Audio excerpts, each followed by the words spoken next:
So this is a video that I've been meaning to create for quite a while, but for anyone who knows me well, you'll know that I like things kept neat and tidy. And the same holds true for my file management. So if you're a video editor or a content creator, today I'm going to show you what I think is the best way that you can manage your media. Ready?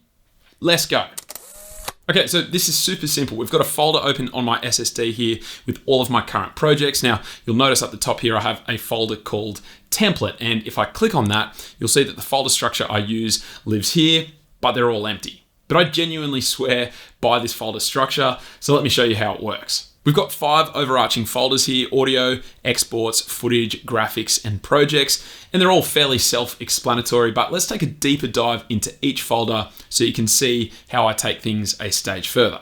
So in our audio folder, we've got an additional 4 folders: music, SFX, VO, and Zoom. So music is pretty obvious. Any music that I'm using for the current project I'm working on generally gets stored in this folder. But that said, I do have another folder located elsewhere on my drive that has a whole heap of downloaded music content that I generally pull from. So actually this folder is generally where I store stems of music, or perhaps edited versions of music that are longer or shorter than the original recordings. Then SFX is where all of my sound effects get stored. As you can see, I already have a bunch of audio files that I fairly regularly use across each project that I'm working on. But again, anything else I download for a specific project gets stored in this folder. Now, for most video projects, I do generally have on-camera audio. So what you're listening to right now, where I'm talking to camera. And this actually gets recorded separately from my camera through a shotgun microphone and to a Zoom H4n recorder. And then naturally, these files get stored in this folder here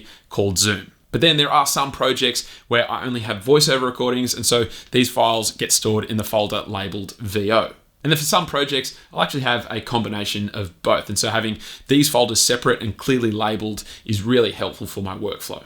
Okay, let's head out of that audio folder and move into the exports folder. And as you can see here, I have 3 additional subfolders. AUD is for audio exports, PR is for ongoing files that I export out of Premiere Pro, and then the finals folder is where I place, well, finals.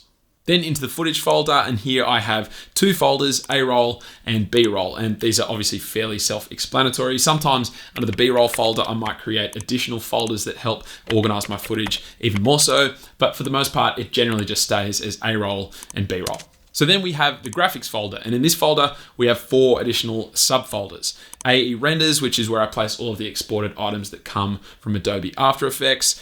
Then effects, which includes some preset video assets that I fairly regularly use across each of my videos. Then I have a folder that I begrudgingly called Other, which contains exactly that, some other graphical assets that I use from time to time, some for thumbnails, some for videos, and some for both.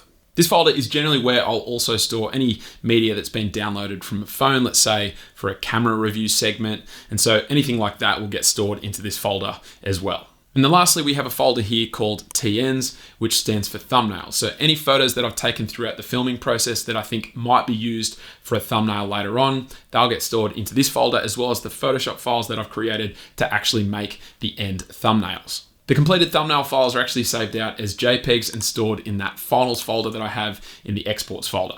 All right, finally we have the projects folder. And as you can see here, I actually have 2 Premiere Pro template projects that I've set up and saved myself, one for Mac and one for PC, because sometimes I'm switching between the 2. But if I open one of these, you'll see that it contains a very similar folder structure as to what we have on my SSD. And again, this just helps in keeping everything neat, organized, and easy to follow.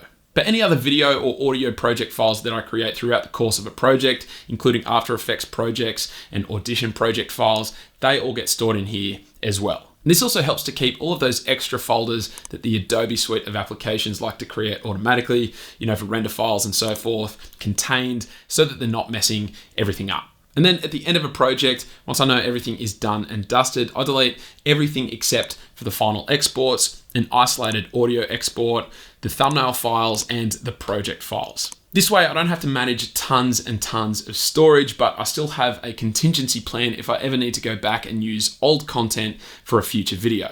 That's it. That is my ultimate file management system. And as I said at the start of the video, if you're a video editor or a content creator, then I can highly recommend using this system as a way to keep all of your files clean and organized, which will greatly enhance your workflow. Aside from that, hopefully you enjoyed the video. Thank you all very much for watching, and I will catch you later.